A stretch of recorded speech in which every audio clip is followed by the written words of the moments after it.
ఏమా ఇదిగో. ఏమిటిది? ఇదే కళ్యాణమాల.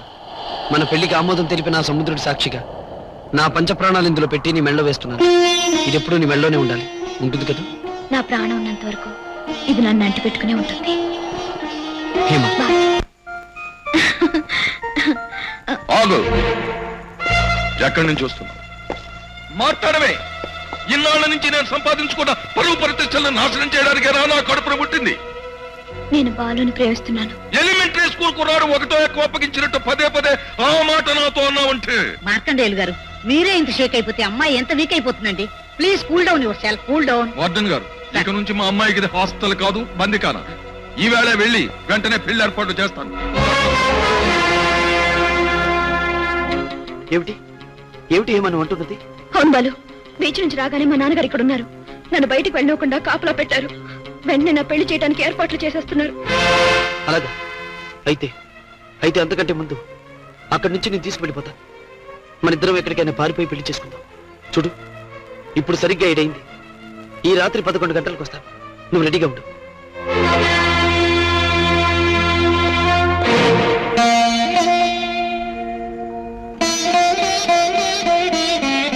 ఏమిటి బాలు నువ్వు చేస్తున్న పని? నా ప్రేమకు ముగింపు వెతుకుతున్నాను. నువ్వు ఆ ఫోన్లో చెప్పే ముందు నీ వదిన అన్నయ్య మీ వంశ పరువు ప్రతిష్టలేవి నీకు గుర్తుకు రాలేదా? నువ్వు ఆ పిల్లతో లేచిపోతే లోకమేమంటుంది? లేచిపోవటం లేదు వదినా, పెళ్లి చేసుకోవాలనుకుంటున్నాను. సమాజం దాన్ని లేచిపోవటమే అంటుంది. నలుగురు మన కుటుంబాన్ని వేలెత్తి చూపిస్తారు. ఆ అవమానాన్ని భరించలేక మీ అన్నయ్య, వద్దు బాబు వద్దు, ఆ అపశకును నా నోటితో పలికించకు. వదినా, నువ్వు ఒక ప్రేమ కథ రాశావు. అందులో సమాజము పెద్దలు ఆ పెళ్లి ఒప్పుకోకపోతే చివరికి ప్రేమించుకున్న వాళ్ళిద్దరూ అందరినీ ఎదిరించి వెళ్ళిపోయారని రాశావు. దాన్ని లేచిపోవటం అనేగా అంటారు. అంటే సమాజానికో నీతి, మరిదికో నీతి చెప్తున్నావా వదినా? వాళ్ళు కథలు వేరు, జీవితాలు వేరు. మొండిగా నిర్ణయం తీసుకుని 10 మందికి ఆదర్శమైన ఈ కుటుంబాన్ని నవ్వుల పాలు చేయకు. చిన్నవాడివైనా ఈ చేతులెత్తి నీకు నమస్కరిస్తున్నాను. నా మాట విను. వదినా వదినా, నేను హేమను పెళ్లి చేసుకుని వస్తే ఆశీర్వదించి అక్షతలు వేయవలసిన చేతులు వదినా ఇవి. వాటిని జోడించి నా ప్రేమకు పెళ్లి కట్టురాకు. రాత్రి 11 గంటలకు నేను వెళ్ళకపోతే హేమకు వేరే పెళ్లి చేసేస్తాను. అది ఇష్టం లేని హేమ చచ్చిపోతుంది. వదినా, హేమ చనిపోతే నేను బ్రతకగలనా వదినా? పాలు, నీ మాటలతో నన్ను మాట్లాడనివ్వకుండా చేసి వెళ్ళిపోతే ఈ విషయం నువ్వు నాతో ఎందుకు చెప్పలేదు అని మీ అన్నయ్య అడిగితే నేనేం సమాధానం చెప్పను బాలు. అందుకే నేను వెళ్ళిపోయే వరకు ఈ నిజాన్ని అన్నయ్యకి చెప్పనని మాటి వదినా. ఇది నువ్వు గీస్తున్న కొత్త లక్ష్మణ రేఖ బాలు. నా తమ్ముడు లక్ష్మణుడనే నమ్మకంతో ఉన్న మీ అన్నయ్య నువ్వు చెప్పకుండా వెళ్ళిపోతే ఆ ద్రోహాన్ని సహించగలరా? ఆ నిజాన్ని భరించగలరా? రాముడి ఆశీస్సు లేనిదే ఈ లక్ష్మణుడు ఇల్లు వదిలి వెళ్ళలేడు. అన్నయ్య ఆశీస్సులు తీసుకుని నేను గడప తడతాను.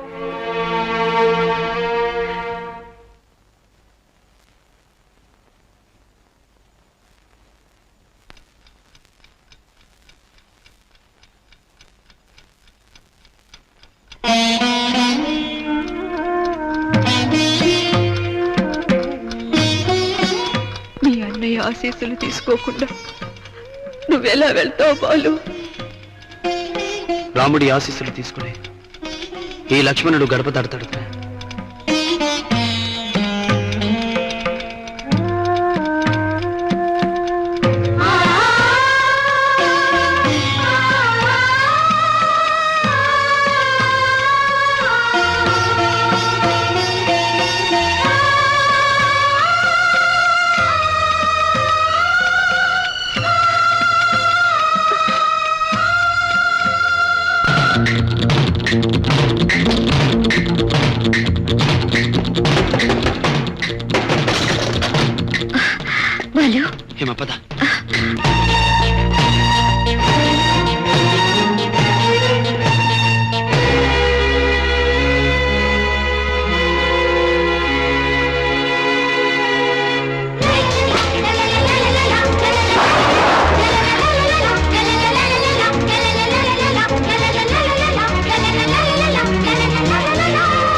ఏమైంది జానకి?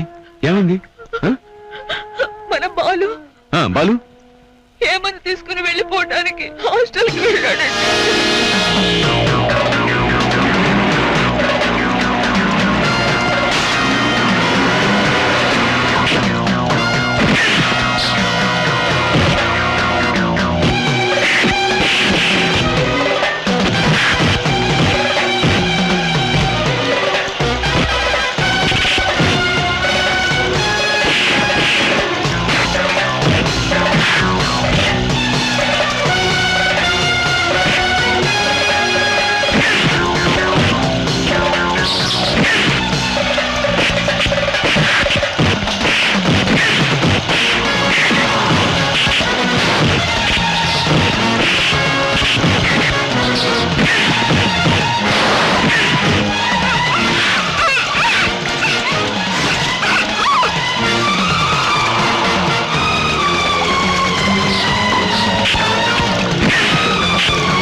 నాన్న, ఒకసారి పెళ్ళైన నాకు ఇంకో పెళ్లి ఎలా చేస్తావు? పెళ్ళా?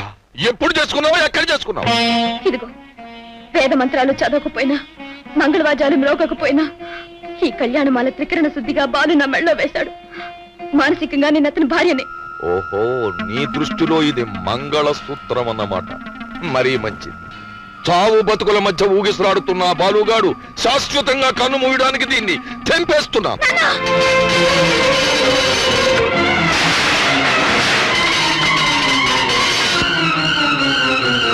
ఇది కళ్యాణమాల. మన ప్రేమకి ఆమోదం తెలిపిన ఆ సముద్రుడి సాక్షిగా నా పంచ ప్రాణాలు ఇందులో పెట్టి నీ మెడలో వేస్తున్నాను. ఇది ఎప్పుడూ నీ మెడలోనే ఉండాలి. ఉంటుంది కదా?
బాలు, వదిన, నన్ను వెళ్ళని వదిన.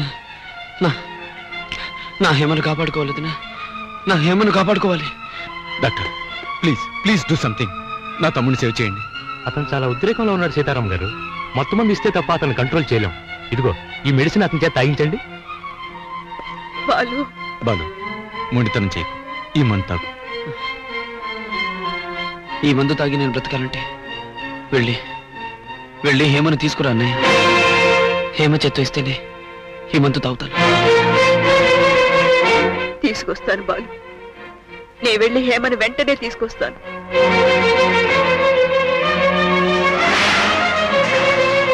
మార్కండేయులు గారు ఎవరది? చూడండి, మా బాలు చావు బ్రతుకుల్లో ఉన్నాడు. హేమ చేత్తో మందిస్తే గాని తాగనని మొండికేశాడు. దయచేసి మీ అమ్మాయి నాతో పంపించండి. చూడమ్మా, నువ్వు పాఠాలు నేర్పే పంతులమ్మవా? బలేదనేనమ్మా, ఇదే నీ కూతురు అయితే పరాయి వాడి దగ్గరకు అర్ధరాత్రి పూట తీసుకెళ్తావా? సాటి స్త్రీగా నువ్వైనా అర్థం చేసుకోమ్మా. నా మరిది కొనుగుపుతో ఉన్నాడు. మానవత్వాన్ని దృష్టిలో పెట్టుకుని హేమన్ నాతో పంపించు, అతన్ని బ్రతికించు. మేడం, మీరు పదండి, నేను వస్తున్నాను. ఒరేయ్ అబ్బాయి, పట్టుకోదాన్ని తీసుకెళ్ళి లోపల పడేయ్. ప్లీజ్ డాడీ, నా మాట వినండి. తీసుకెళ్ళు. Daddy, please daddy. Daddy, please daddy, నన్ను బాలు దగ్గరికి వెళ్ళనివ్వండి daddy. Daddy, please daddy.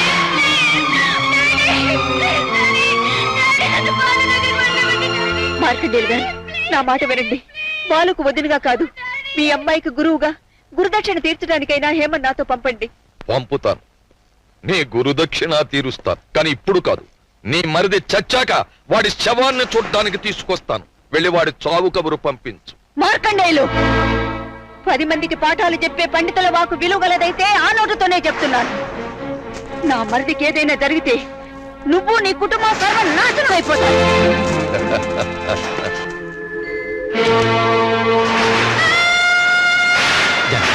Hema,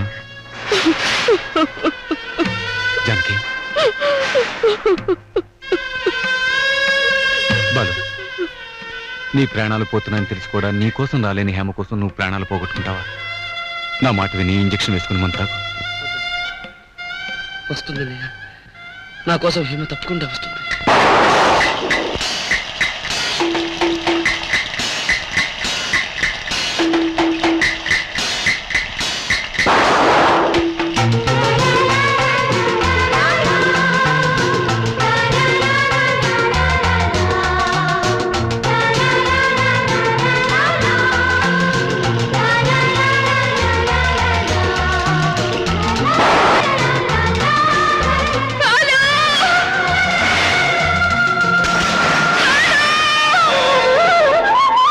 Hema,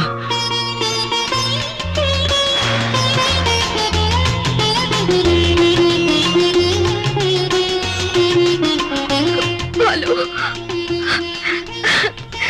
Hema, ఈ మందు తాగించు.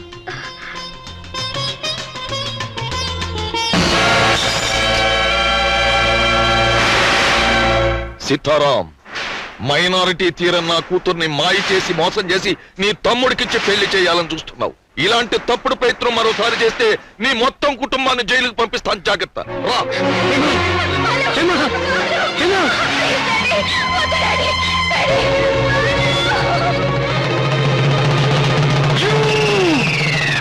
ఆ బాలుగాని పొడి చేశారు కదా, పేడ విరగడైపోయింది అనుకున్నాను. కానీ మొండి ఘటం బ్రతికి బయటపడ్డాడు. బతుకుంటే మాత్రం నీకేమడ్డు గురు, వాణ్ణి డిబార్ తీశారు కదా. కాలేజీలో నీకు పోటీ ఉండరు కదా. అదే కానీ ఏది, ఈ బాలుగాడి గొడవ భరించలేక ఏ ఊరో తీసుకెళ్లి దాచేశారు. వాళ్ళ నాన్నను కాకా పట్టైనా మా అన్నయ్యను కాళ్ళు పట్టుకునైనా సరే హేమను పెళ్లి చేసుకోకపోతే ఈ బ్రతికే వేస్ట్ రా. అయితే బెస్ట్. థ్యాంక్స్. సీతారాం గారు, గాయాలు మానిపోయినట్టు కనిపించినా అతను ఇంకా పూర్తిగా కోలుకున్నట్టు కాదు. 104 డిగ్రీల టెంపరేచర్ కూడా ఉంది. ఈ వారం రోజులు ఎక్కడికి కదలనివ్వకండి. ఇంకా ఆ పిల్లను మర్చిపోయినట్టు లేదు. కాస్త జాగ్రత్తగా చూసుకోండి. Okay doctor. వాడి గురించి ఎన్నో కలలు కన్నాను జానకి. వాడు పై చదువులు చదువుకుంటాడని, బంగారు పథకాలు సంపాదిస్తాడని, నోబెల్ బహుమానం వాడు పుచ్చుకుంటుంటే ఆనంద భాష్పాలు పెట్టాలని. బట్ ఆశపడ్డ ఈ కళ్ళు ఇప్పుడు కన్నీళ్లు పెడుతున్నాయి. ఇన్ని ఆశలు పెంచుకున్న నా తమ్ముడు డిబార్ అయ్యాడంటే. పోనీలేండి, ఈ ఏడు కాకపోతే పై ఏడు చదువుకోవచ్చు. అసలు ప్రాణాలతోనన్నా దక్కాడు, అంతే చాలు. అవును జానకి, మళ్ళీ వాడిని చేజారిపోనివ్వకూడదు. ఈ 4 రోజులు నువ్వు కాలేజీ సెలవు పెట్టి వాడిని శ్రద్ధగా చూసుకో. బాబు, కార్తీక్ పాల రసం తాగండి. హనుమంతు, ఈ లెటర్ తీసుకెళ్లి కాలేజీలో హేమకిస్తావా? ఆ అమ్మాయి ఇంకా ఎక్కడుంది బాబు? టీసీ తీసుకుని ఎప్పుడో వెళ్ళిపోయిందిగా. ఏమిటి? అవును చిన్నబాబు, అసలు మిమ్మల్ని ఇద్దరిని కలవనివ్వకుండా చెయ్యాలని ఆ పిల్ల నాన్న ఎక్కడో దాచేసి ఉంటాడు బాబు.